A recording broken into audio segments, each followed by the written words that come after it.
എൻ്റെ പേര് ഷിബി മാത്യു. ഞാൻ കാഞ്ഞിരപ്പള്ളി രൂപതയിൽ എലിക്കുള ഇടവകയിൽ നിന്നും വരുന്നു. ഞാൻ ആദ്യമായിട്ട് ഉടമ്പടി എടുക്കുന്നത് 2019 മാർച്ച് 30 ഞാൻ ഉടമ്പടി എടുക്കാനുണ്ടായ സാഹചര്യം, അന്ന് ഞാൻ ബഹ്റിനിൽ, ഞാനൊരു ഷെഫാണ്, ഞാൻ ബഹ്റിനിൽ ജോലി ചെയ്തുകൊണ്ടിരിക്കുകയായിരുന്നു. അപ്പോൾ ഒരു 1-2 മാസത്തിന് ശേഷം എനിക്ക് ജോലിയിൽ സാലറി പെൻഡിങ് ആയി. സാലറി ചോദിക്കുമ്പോൾ പിന്നീട് തരാമെന്ന് പറഞ്ഞുകൊണ്ടിരിക്കും. അങ്ങനെ ഒരു ബുദ്ധിമുട്ടിൽ നിൽക്കുന്ന അതേ അവസ്ഥയിൽ തന്നെ എനിക്ക് 2 മക്കളാണുള്ളത്. അതിൽ ഇളയ കുട്ടിക്ക് ടൈപ്പ് 1 ഡയബറ്റിക് ഡയഗ്നോസ് ചെയ്തു. ഒരു 15 ദിവസത്തോളം കാരിത്താസ് ഹോസ്പിറ്റലിൽ ICUയിൽ അഡ്മിറ്റായിരുന്നു. അത്ര സീരിയസ് ആയി കഴിഞ്ഞപ്പോഴാണ് ഞാൻ അറിയുന്നത്. എന്നോട് വിളിച്ച് പറഞ്ഞു, എനിക്ക് ഭയങ്കര ടെൻഷനായി, എന്ത് ചെയ്യണമെന്നറിയില്ല, സാലറി പെൻഡിങ്, പൈസ കൊടുക്കാനും മാർഗമില്ല. അങ്ങനെ അപ്പോൾ എൻ്റെ ഭാര്യയുടെ അമ്മയാണ് എനിക്ക് കൃപാസനത്തെക്കുറിച്ച് പറഞ്ഞു തന്നത്. പ്രാർത്ഥിക്കാൻ പറഞ്ഞു. ഞാൻ അന്ന് മുതൽ അച്ഛൻ്റെ ധ്യാനം യൂട്യൂബിൽ കണ്ട് പ്രാർത്ഥിക്കാൻ തുടങ്ങി. എല്ലാവരും ജോലിയിൽ നല്ല രീതിയിൽ നിൽക്കാൻ വേണ്ടി പ്രാർത്ഥിക്കാൻ പറഞ്ഞു. പക്ഷേ ജോലിയിലെ അവസ്ഥ എനിക്കറിയാവുന്നതുകൊണ്ട് ഞാൻ എൻ്റെ കുഞ്ഞിൻ്റെ സുഖത്തിന് വേണ്ടി പ്രാർത്ഥിച്ചു. അതുപോലെ എൻ്റെ അമ്മേ, ഈ ജോലിയുടെ ഈ അവസ്ഥയിൽ നിന്ന് എനിക്കൊരു വിടുതൽ തരണമേ എന്നാണ് ഞാൻ പ്രാർത്ഥിച്ചത്. ആ അവസരത്തിൽ തന്നെ എനിക്ക് ശക്തമായ നടുവേദനയും തുടങ്ങി. ലീവ് ചോദിച്ചിട്ട് ലീവ് തരുന്നില്ല. അപ്പോൾ ഞാൻ പെട്ടെന്ന് റിസൈൻ വേണമെന്ന് പറഞ്ഞ് അവിടെ ആവശ്യപ്പെട്ടു. അവർ 1 മാസം കഴിഞ്ഞപ്പോൾ എനിക്ക് അവിടെ നിന്ന് റിലീവ് തന്നു. ഞാൻ പെട്ടെന്ന് നാട്ടിൽ വന്ന് MRI സ്കാൻ എടുത്തപ്പോൾ എൻ്റെ ഡിസ്ക് അകൽച്ചയുണ്ടെന്ന് കണ്ടെത്തി. ഒരു 15 ദിവസത്തോളം ഞാൻ ആയുർവേദ ട്രീറ്റ്മെൻറ്റ് എടുത്തു. അതിനുശേഷം അതിൻ്റെ റെസ്റ്റൊക്കെ കഴിഞ്ഞ് ഞാൻ ഇവിടെ വന്ന് ഉടമ്പടി എടുത്ത് ഒരു 3 ദിവസത്തിനകം എനിക്ക് നാട്ടിൽ തന്നെ നേരത്തെ ജോലി ചെയ്തുകൊണ്ടിരുന്ന ഒരു സ്ഥാപനത്തിൽ പഴയതിലും വളരെ മെച്ചമായ സാലറിയിൽ എനിക്ക് ജോലി ലഭിച്ചു. അത് പരിശുദ്ധ അമ്മയുടെ പ്രത്യേക അനുഗ്രഹമായിട്ട് ഞാൻ കരുതുന്നു. കാരണം ഞാൻ എൻ്റെ ഒരു സുഹൃത്തിനെ കാണാൻ ഞാൻ എറണാകുളത്തിന് പോയതാണ്. അപ്പോൾ അവിടെ യാദൃശ്ചികമായിട്ട് അവിടെ വെച്ച് എൻ്റെ പഴയ ഓണർ എന്നെ കാണുകയും ഞാനിങ്ങനെ തിരിച്ചു വന്നു എന്നറിഞ്ഞപ്പോൾ എത്രയും പെട്ടെന്ന് വന്ന് ജോയിൻ ചെയ്യാൻ പറഞ്ഞു. അങ്ങനെ മെച്ചമായൊരു സാലറിയിൽ എനിക്ക് ജോലി തന്നു. അങ്ങനെ ഞാൻ തുടർന്ന് പോയിക്കൊണ്ടിരിക്കുന്ന അവസരത്തിൽ പിന്നെ ചെറുതായ പല അനുഗ്രഹങ്ങളും കിട്ടി. ഞാൻ ഉടമ്പടി ഉപ്പ് ഉപയോഗിച്ചത് വഴി വീട്ടിലെ സ്ഥലത്ത് കായ്ക്കാതെ ഉണ്ടായിരുന്ന തെങ്ങിൽ കായ്ഫലം ലഭിച്ചു. പക്ഷേ എങ്കിലും ഞാനൊരു തീക്ഷ്ണമായ പ്രാർത്ഥനയോ തീക്ഷ്ണമായ ഇതോ ഉണ്ടായിരുന്ന ആളല്ല. അങ്ങനെ പോയിക്കൊണ്ടിരുന്നു. അതിന് ശേഷം കൊറോണ ആരംഭിച്ചപ്പോഴത്തേക്കും ജോലി താൽക്കാലികമായിട്ട് ഇല്ലാത്ത അവസ്ഥ വന്നു. അങ്ങനെ എന്ത് ചെയ്യണമെന്നറിയാതിരിക്കുമ്പോൾ നാട്ടിലുള്ള എൻ്റെ സുഹൃത്തുക്കൾ അവർക്ക് കിട്ടിയ കേറ്ററിംഗ് വർക്കുകൾ എനിക്ക് വിട്ടു തന്നു. ചേട്ടൻ പോയി ചെയ്തോ, ഇന്നിടത്ത് വർക്കുണ്ട്. അങ്ങനെ ചെറുതാണെങ്കിലും 50 പേരുടെയും 100 പേരുടെയൊക്കെ കേറ്ററിംഗ് വർക്കുകൾ ചെയ്ത് ഞാൻ ആ കൊറോണക്കാലം അതിജീവിച്ചു. അതുപോലെ ആ സമയത്ത് തന്നെ എനിക്ക് സാമ്പത്തിക ബുദ്ധിമുട്ടുകളുണ്ടായപ്പോൾ എൻ്റെ ബന്ധുജനങ്ങൾ, ഞാൻ പ്രതീക്ഷിക്കാത്ത പലരും എനിക്ക് സാമ്പത്തികമായ സഹായങ്ങൾ തന്ന് മാതാവിൻ്റെ ഒരു പ്രത്യേക സംരക്ഷണ വലയത്തിൽ, ആ ഉടമ്പടി മൂലം മാതാവിൻ്റെ ഒരു സംരക്ഷണ വലയത്തിൽ എനിക്ക് ജീവിച്ചു പോകാൻ പറ്റി. പക്ഷേ എന്നാലും അതിന് തക്കതായ ഒരു വിശ്വാസം എന്നിലില്ലാതെ പോയി എന്ന് വേണം പറയാൻ. ഞാൻ അങ്ങനെ മുന്നോട്ട് പോയി. അത് കഴിഞ്ഞ് കൊറോണയ്ക്ക് ശേഷം 2022 ഞാൻ വന്ന് ഉടമ്പടി പുതുക്കി. അതിനിടയ്ക്ക് എൻ്റെ കാലിലൊരു അലർജി രോഗം വന്ന് അതിങ്ങനെ കാലിൻ്റെ മുട്ട് മുതൽ താഴോട്ട് മുഴുവൻ വ്രണങ്ങളായിരുന്നു. ഞാൻ ഇംഗ്ലീഷ് മരുന്ന് ചെയ്തു, ആയുർവേദ മരുന്ന് ചെയ്തു, നാച്ചുറോപ്പതി ചെയ്തു, എല്ലാവിധ ചികിത്സയും ചെയ്തു. ഒരു കുറവുമില്ല. ഇച്ചിരി കുറയും, വീണ്ടും കൂടും. ഞാനിപ്പോൾ ജോലിക്ക് നിൽക്കും, ഒരു 15 ദിവസം ജോലി ചെയ്ത് കഴിയുമ്പം 15 ദിവസം ലീവാണ്.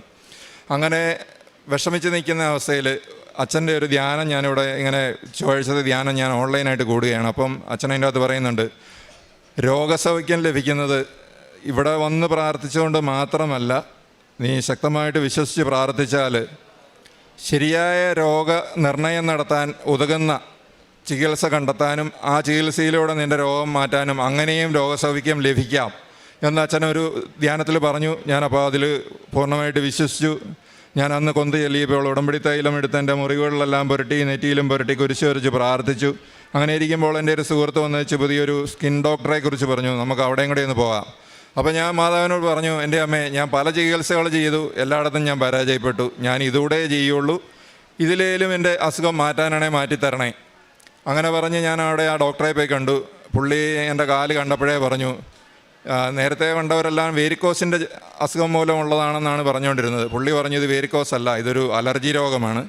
പുള്ളി എനിക്ക് മരുന്ന് തന്നു. ഒരാഴ്ചത്തെ മരുന്ന് കൊണ്ട് എൻ്റെ കാലിലെ വ്രണങ്ങളും എല്ലാം പൂർണ്ണമായിട്ട് ഭേദപ്പെട്ടു. അതിനുശേഷം പ്രാർത്ഥനകളും ഉടമ്പടി നിബന്ധനകളെല്ലാം ഞാൻ പാലിക്കുന്നുണ്ട്. പക്ഷേ കാരുണ്യ പ്രവൃത്തികളിൽ വലിയ വീഴ്ചയുണ്ടായിരുന്നു എനിക്ക്. ഞാൻ സഹായം ചോദിച്ച് അടുത്ത് വരുന്നവർക്കെല്ലാം സഹായം ചെയ്യും. പക്ഷേ ഞാൻ അങ്ങോട്ട് ചെന്നറിഞ്ഞ് കണ്ടറിഞ്ഞ് അങ്ങനെ ആർക്കും ഒന്നും ചെയ്യുന്നൊരു സ്വഭാവം ഉണ്ടായിരുന്നില്ല. അങ്ങനെ പോകുന്നതിനിടയ്ക്ക് 2013 ജൂലൈ മാസം എൻ്റെ അമ്മ പെട്ടെന്ന് ഹൃദയസ്തംഭനം മൂലം മരിച്ചു. അപ്പം ആ ഇടയ്ക്ക് ഞാൻ ഉടമ്പടി പുതുക്കാനായിട്ടൊന്ന് മടിച്ചിങ്ങനെ നിൽക്കുകയാണ്. അപ്പം അന്നൊരു ധ്യാനത്തിൽ വീണ്ടും അച്ഛൻ പറയുന്നുണ്ട്, നിങ്ങൾ ഉടമ്പടിയിലായിരിക്കുന്നവർ ആ വിശ്വാസം വിട്ട് പുറകോട്ട് പോകരുത് ഒരിക്കലും, നാമമാത്ര ക്രിസ്ത്യാനിയായിട്ട് നീ ജീവിക്കരുത്, അങ്ങനെ പറഞ്ഞുള്ള ആ ഒരു ടോക്ക് എന്നെ വളരെ ആകർഷിച്ചു. അപ്പം ഞാൻ വീണ്ടും ഇവിടെ വന്ന് തീക്ഷ്ണമായിട്ട് പ്രാർത്ഥിക്കുകയും ഉടമ്പടി പുതുക്കുകയും ചെയ്തു. അപ്പോൾ എൻ്റെ ഒരു അളിയൻ കാനഡയിൽ വർക്ക് ചെയ്യുന്നുണ്ട്, അവനും ഷെഫാണ്. അപ്പോൾ അവൻ പറഞ്ഞു, അളിയ ഇവിടെ കാനഡയിൽ ഷെഫുമാർക്ക് നല്ല ചാൻസുകൾ ഇഷ്ടം പോലെ ഉണ്ട്, ഒന്ന് ട്രൈ ചെയ്തുകൂടെ? അവൻ പോയ ഏജൻസിയെക്കുറിച്ച് എനിക്ക് പറഞ്ഞു തന്നു. ഞാൻ ആ ഏജൻസിക്ക് എൻ്റെ ബയോഡേറ്റയും ഇതെല്ലാം കൂടെ അയച്ചു കൊടുത്തു. ഞാൻ ഇപ്പം 20 വർഷത്തിലും മുകളിലായിട്ട് ഞാൻ വർക്ക് ചെയ്യുകയാണ്. ഒരു 15 വർഷത്തോളമായിട്ട് ഞാൻ സൂസ് ഷെഫായിട്ട് വർക്ക് ചെയ്യുകയാണ്. അതുകൊണ്ട് എനിക്ക് അങ്ങോട്ട് വന്നാൽ കൊള്ളാമെന്നിട്ടൊരു ചാൻസ് ഉണ്ടെങ്കിൽ പറയണം. അപ്പോൾ അവർ ഏജൻസിക്കാർ അന്നേരം തന്നെ എനിക്ക് റിപ്ലൈ തന്നു, നിങ്ങൾ അങ്ങനെ ഒരു പൊസിഷനിലാണ് നാട്ടിൽ വർക്ക് ചെയ്യുന്നതെങ്കിൽ അതിൽ തന്നെ തുടരുകയാണ് നല്ലത്, ഇങ്ങോട്ട് വരണമെന്നില്ല. കാരണം വേറൊന്നുമല്ല, എനിക്ക് 45 വയസ്സ് കഴിഞ്ഞു. ഇത്രയും പ്രായമായ ഒരുത്തനെ ഇവിടെ ചെറുപ്പക്കാരുടെ ഇടയിൽ കോമ്പറ്റേറ്റ് ചെയ്യാനായിട്ട് വരണമെന്നില്ല, നിങ്ങൾക്ക് വിസ തരാൻ ബുദ്ധിമുട്ടാണെന്നുള്ളതാണ് അവർ ഉദ്ദേശിച്ചത്. അപ്പോൾ ഇത് ഞാൻ അളിയനോട് വിളിച്ച് പറഞ്ഞു, അളിയ ഇനി ഇത് നോക്കണമെന്നില്ല, ഇന്ന പോലെയാണ് അവർ പറഞ്ഞത്. അങ്ങനെ പറഞ്ഞെങ്കിലും ഞാനത് കഴിഞ്ഞ് ഇവിടെ വന്ന് പത്രം മേടിക്കാൻ വന്ന ദിവസം ഞാനിവിടെ വന്ന് അമ്മയുടെ അടുത്ത് വന്ന് കരഞ്ഞ് പറഞ്ഞു, കൊന്തയില്ലി കഴിഞ്ഞേച്ച് കരഞ്ഞ് പറഞ്ഞു, എൻ്റെ അമ്മേ, ഞാൻ അമ്മയോട് പറഞ്ഞിട്ടല്ലേ ഞാനിതൊക്കെ അയച്ചത്, ഇനി എനിക്ക് ഉതകുന്നതാണെങ്കിൽ മാത്രം എനിക്ക് തന്നാൽ മതി. അപ്പം അളിയൻ എന്നോട് പറഞ്ഞില്ല, പക്ഷേ അവൻ ജോലി ചെയ്യുന്ന സ്ഥാപനത്തിലെ എക്സിക്യൂട്ടീവ് ഷെഫിനെ അവൻ അന്ന് തന്നെ പോയി കണ്ടു. എന്നിട്ട് പറഞ്ഞു, എൻ്റെ ഒരു അളിയൻ ഇങ്ങനെ നാട്ടിലുണ്ട്, ഇത്ര വർഷം എക്സ്പീരിയൻസ് ഉള്ള ആളാണ്, പുള്ളിക്ക് ഇങ്ങനെ ഇങ്ങോട്ട് വന്നാൽ കൊള്ളാമെന്നുണ്ട്, വീട്ടിൽ പല പല പ്രശ്നങ്ങളുണ്ട്, അതുകൊണ്ട് സാമ്പത്തിക ബുദ്ധിമുട്ടുണ്ട്, അപ്പോൾ അതുകൊണ്ട് ബെറ്ററായൊരു ജോലി പുള്ളി ട്രൈ ചെയ്യുന്നുണ്ട്. ഇപ്പോൾ ഇവിടെ ഏജൻസി മൂലം ഇങ്ങനെ ട്രൈ ചെയ്തെങ്കിലും ഏജൻസി ഇങ്ങനെയാണ് പറഞ്ഞത്, റിജക്റ്റ് ചെയ്തു. ഷെഫിന് എന്തെങ്കിലും ചെയ്യാൻ പറ്റുമോ എന്ന് ചോദിച്ചു. പുള്ളി അവിടെ കനേഡിയൻ സിറ്റിസനാണ്, ഇംഗ്ലീഷുകാരുടെ റെസ്റ്റോറൻറ്റിലാണ് അവൻ വർക്ക് ചെയ്യണത്. പുള്ളി പറഞ്ഞു, വിവരങ്ങളൊക്കെ കേട്ടു. പുള്ളി പറഞ്ഞു, ഞാൻ ആ ആളുമായിട്ടൊന്ന് സംസാരിക്കട്ടെ. അന്ന് തന്നെ എനിക്ക് ഗൂഗിൾ മീറ്റിൽ 1 മണിക്കൂർ ഇൻ്റർവ്യൂ എടുത്തു. പുള്ളി പറഞ്ഞു, ഞാൻ നിന്നെ സ്പോൺസർ ചെയ്യാം. പുള്ളി ഏജൻസിയെ വിളിച്ച് പറഞ്ഞു, എനിക്ക് ആ ആളെ വേണം, എത്രയും പെട്ടെന്ന് എനിക്ക് ആ ആളെ ഇവിടെ സ്റ്റാഫായിട്ട് കിട്ടണം, അതിനുള്ളത് വേണ്ട ചെയ്യാൻ പറഞ്ഞു. പിറ്റേ ദിവസം രാവിലെ തന്നെ എനിക്ക് ഏജൻസിയിൽ നിന്ന് ലെറ്റർ വന്നു, നിങ്ങൾ സെലക്റ്റഡ് ആണ്, നിങ്ങൾക്ക് ജോലിക്ക് സാധ്യതയുണ്ട്, നിങ്ങൾ എത്രയും പെട്ടെന്ന് അതിൻ്റെ പ്രോസസ്സ് സ്റ്റാർട്ട് ചെയ്യാൻ പറഞ്ഞു. പ്രോസസ്സ് സ്റ്റാർട്ട് ചെയ്തു. അത് കഴിഞ്ഞ് IELTS എഴുതണമെന്ന് പറഞ്ഞു. ഞാൻ 2000 ഡിഗ്രി പാസ്സായ മനുഷ്യനാണ്, 45 വയസ്സുണ്ട്, ഒരു മലയാളം മീഡിയത്തിൽ പഠിച്ചവനാണ്. എനിക്ക് വലിയ ഇംഗ്ലീഷ് ലാംഗ്വേജിൽ വലിയ പരിജ്ഞാനമൊന്നുമില്ല, അതുണ്ടായിരുന്നത് ഇങ്ങോട്ട് നഷ്ടപ്പെട്ടു എന്ന് പറയാം. ആ അവസ്ഥയിലാണ് ഞാൻ. എന്ത് ചെയ്യണമെന്നറിയാതെ പേടിച്ച് നിൽക്കുക. അപ്പോൾ ഞാൻ എന്തായാലും ഒരു IELTS പഠിപ്പിക്കുന്ന ഒരു സ്ഥാപനത്തിൽ പോയി ചേർന്നു. കുറച്ച് ദിവസം ക്ലാസ്സിന് പോയിക്കൊണ്ടിരിക്കുന്നതിനിടയ്ക്ക് എക്സാം ഡേറ്റ് വന്നു. അധിക സമയമില്ല, കഷ്ടിച്ചൊരു മാസമേ ഉള്ളൂ.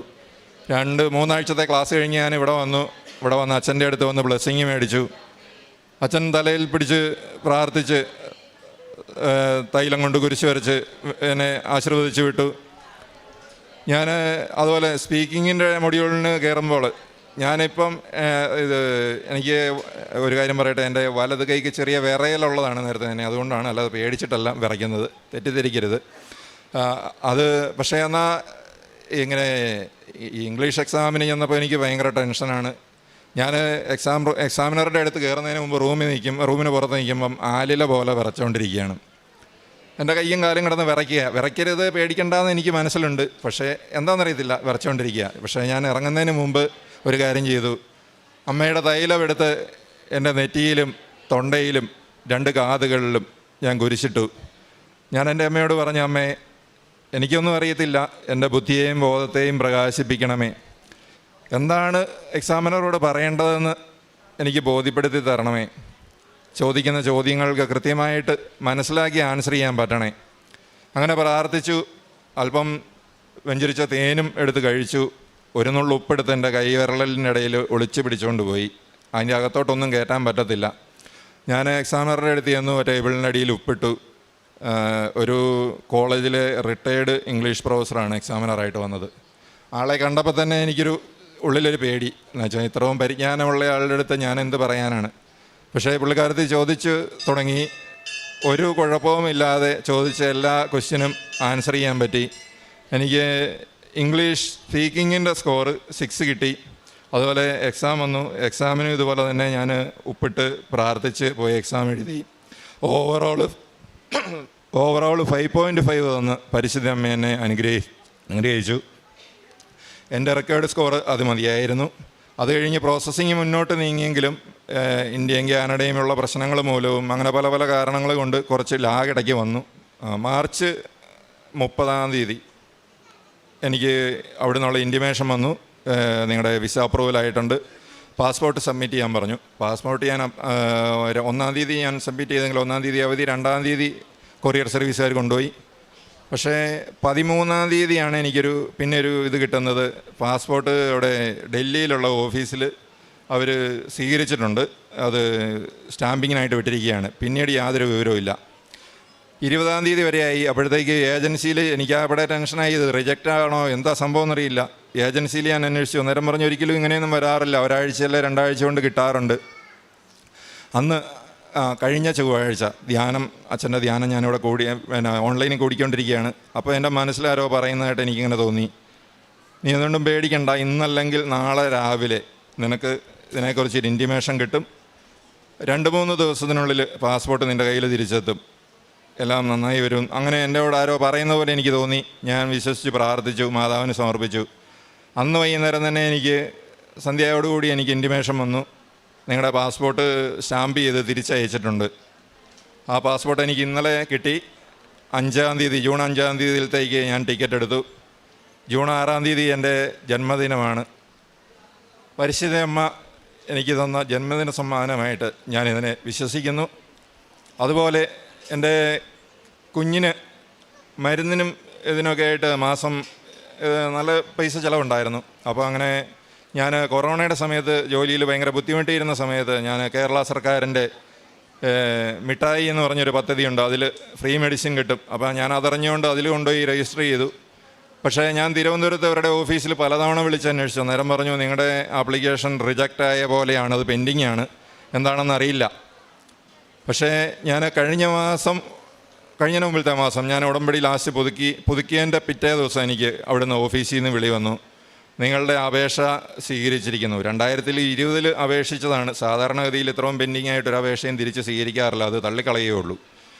എന്നെ വിളിച്ചു, നിങ്ങളുടെ അപേക്ഷ സ്വീകരിച്ചിരിക്കുന്നു, എത്രയും പെട്ടെന്ന് കുഞ്ഞിനായിട്ട് കോട്ടയത്ത് ICHൻ്റെ ഹോസ്പിറ്റലിൽ വരിക, വന്ന് ഡോക്ടറെ കൺസൾട്ട് ചെയ്യുക, നിങ്ങൾക്കുള്ള മെഡിസിനും ഇതെല്ലാം തരുന്നതാണെന്ന് പറഞ്ഞു. അങ്ങനെ അവന് സ്ഥിരമായിട്ട് ഫ്രീ ആയിട്ടുള്ള മെഡിസിനും ഷുഗർ ചെക്ക് ചെയ്യുന്നതിനുള്ള ഉപകരണങ്ങളും എല്ലാം ഫ്രീ ആയിട്ട് കിട്ടി. പിന്നെ മരുന്ന് കിട്ടിയെന്നുള്ളതല്ല എനിക്ക് സാക്ഷ്യമായിട്ട് പറയാനുള്ളത്. 2019 എൻ്റെ കുഞ്ഞിന് ടൈപ്പ് 1 ഡയബറ്റിക് സ്ഥിരീകരിച്ചതാണ്. അന്ന് മുതൽ ഇൻസുലിൻ എടുത്തുകൊണ്ടിരിക്കുന്ന ആളാണ്. ഡോക്ടേഴ്സ് പലരും പറഞ്ഞു സൂക്ഷിക്കണം, ചിലപ്പോൾ ഫിക്സ് പോലെ വരാം, അല്ലെങ്കിൽ ആന്തരികാവയവങ്ങൾക്ക് എന്തെങ്കിലുമൊക്കെ കേടുപാടുകൾ സംഭവിക്കാം. എല്ലാം ദൈവത്തിൻ്റെ കയ്യിലാണ്. അതേ, എല്ലാം ദൈവത്തിൻ്റെ കയ്യിൽ ഞങ്ങൾ ഏൽപ്പിച്ചിരിക്കുകയാണ്, പരിശുദ്ധ അമ്മയെ ഏൽപ്പിച്ചിരിക്കുകയാണ്. അമ്മയുടെ സംരക്ഷണ വലയം, പരിശുദ്ധ അമ്മയുടെ നീലയങ്കി കൊണ്ടുള്ള പൊതിഞ്ഞുള്ള സംരക്ഷണം ഞാൻ വിശ്വസിക്കുന്നു. അതുകൊണ്ട് എൻ്റെ കുഞ്ഞിൻ്റെ അസുഖം പൂർണ്ണമായിട്ട് ഭേദമായിട്ടില്ലെങ്കിലും അവനൊരു കുഴപ്പവും കൂടാതെ അമ്മ ഇതുവരെ കൊണ്ടെത്തിച്ചു.